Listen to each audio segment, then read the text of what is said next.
Hey, let's talk a little bit about the pay discrepancy. This is coming up here in the torch. There's been more grumbling than usual amongst the knockouts in TNA between the pay discrepancy between themselves and the men. There was even some talk early last week that all the women are going to get together and demand a raise from management.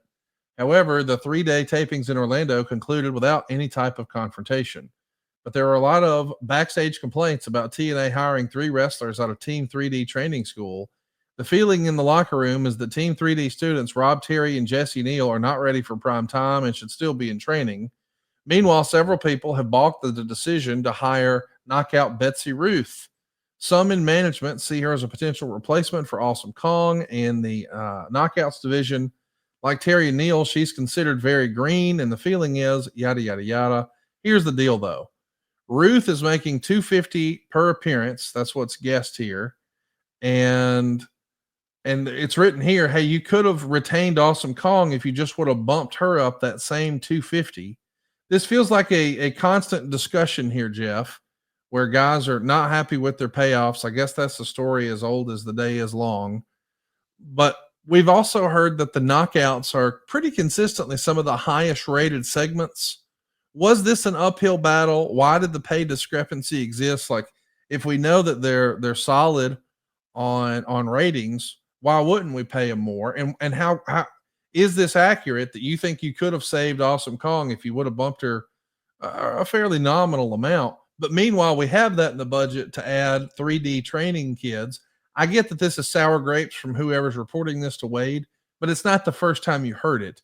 What was true and how did you deal with it, Jeff? Again, I'm going to go into me being there, but not making any. I didn't have zero authority over talent creative. But, and we have fun on here, and at times I'll point out certain things about Hogan or Dixie or whatever you may be. But at the end of the day, getting right down on the real here, if there's one phrase to kind of describe Hogan's, maybe not entire term, because that's giving him a little bit of a hall pass, but I'm just going to say the first 6 months, his lack of awareness was astounding. It blew me away on how little he understood the TNA world. And I get that Dixie literally wanted to change anything that had to do with Jeff Jarrett, staff. They got rid of the 6-sided ring, one of the first things they did. And in spite of the people booing it and booing Hogan and regurgitating, and they still stuck to their horses, but over and over and over and over and over. But kind of stuff like this, that you back all the way up. What is the first thing that the talent or the homegrown folks or the crew that was in place from Kurt Angle, 3D on down, all of them, when Hogan arrived on the scene, the first thing that came to everybody's mind was, well, he ain't coming cheap. So they're spending all that. And look, I get all sides of it, but at the end of the day, little stuff like this, rephrase that, the stuff that they appeared, and they obviously thought, oh, that doesn't matter. It mattered a lot.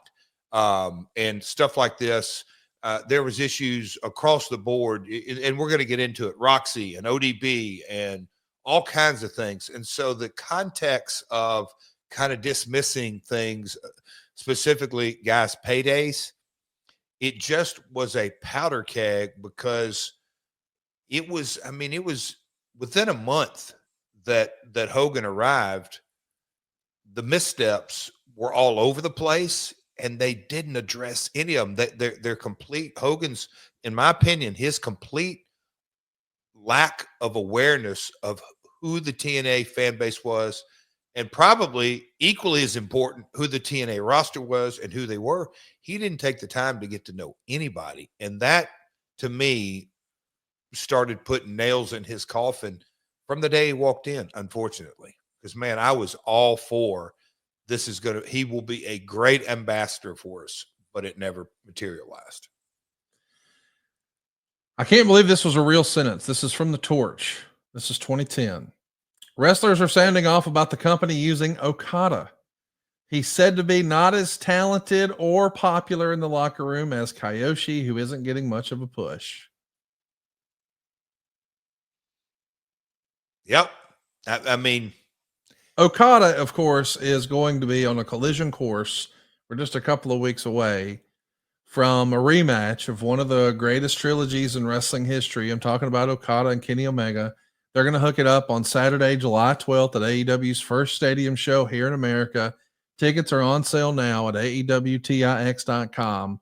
Globe Life Field is going to be one hell of a venue. I was fortunate enough to be in it in November and couldn't believe just the structure and could only imagine what it's going to look like. And we know, I mean, he's going to go on to become one of the most prolific champions in the history of New Japan. But that's after his TNA tenure. But to read Wade Keller here say, wrestlers are sounding off about the company using Okada. So that means Wade is not reporting his opinion. He's saying what the guys in the locker room were saying. Quote, he said to not be nearly as talented or popular in the locker room as Kiyoshi. I know that TNA, the quote unquote office, has taken heat for their use of Okada before, and people have sort of LOL TNA'd it. But this report from the Torch is saying that the boys. So I guess my question is, was it a language barrier that kept Okada from being embraced? Like, you never hear anybody say an unkind word about Okada here.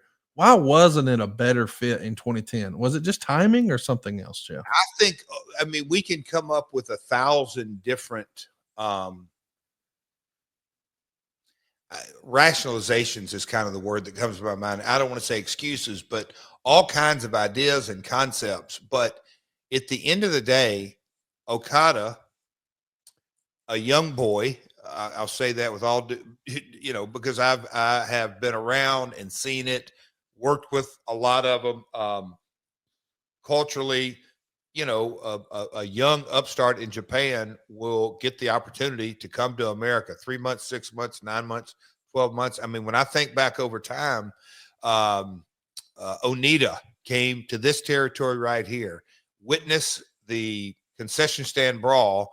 And if you know anything about Onita's career, the genesis came out of Tupelo, Mississippi. You can say what you want. That is the absolute truth. Their Tarzan Goto came in here. So the young boy, that's what they refer to it as, coming to America. That's nothing new. And they come here raw, eager to learn. And it's a part of almost a rites to passage, Conrad. Maybe that's a better way to say it. So Okada was good, but when he went back to Japan and they started building and molding and building who he is today, I'm not going to say we're not talking about the same talent, but that's just was kind of life. So I know Russo's taking a lot of slack. I know TNA's talking a lot of slack. We can look at Generation B, now gone on to be a legendary tag team known as the Young Bucks. It's just kind of the nature of the business. And a lot of folks, when I appeared as Double J in 1993, they're like, where's this guy been? The fact of the matter is I'd been toiling in a territory for 7 years. So it's just a part of the maturity of a talent. But it's funny, Conrad, that you hear the narrative out there is TNA botched Okada, but you're hearing it right here. There obviously was a group of the guys that thought, what the hell are we doing with Okada? This Kiyoshi's a hell of a lot better. It's just talent being talent. And probably to this specific comment, it is the journalist. I don't always like to refer to them as dirt sheets, but the journalists being journalists, they're writing what they hear. And in this line of work, they don't always have to really, it's opinion as opposed to news. Don't we all love summer vacation, relaxing, laying out by the pool, barbecues, hitting the beach, doing, well, nothing? Well, how about a summer vacation from your house payments? With SaveWithConrad.com, you can do just that. Reduce your monthly payments by making the equity you built up in your home work for you. You can roll together those high interest rate credit cards into one lower monthly payment and perhaps access some of that newfound equity to turn your house into your dream home with no money out of pocket. And how about this? You get to skip your next 2 house payments. That's right. You won't have to make your June or your July house payment. You're done until August 1st. Go right now to savewithconrad.com. Let my team run the numbers for you for free. There's no obligation, and if we can't help you save some cash, we won't waste your time. And did I mention we're offering a 3-year guarantee right now? That's right. That means if at any point interest rates improve over the next 3 years, you get a free refi. That's right. No new lender fees from us. So you get to save money now without wasting money later when the rates improve on a whole second set of closing costs. Why not go to savewithconrad.com and get a guarantee? Save money now and save money later with your friend in the mortgage business. That's me, Conrad Thompson at savewithconrad.com. Shoot me an email at conrad@savewithconrad.com.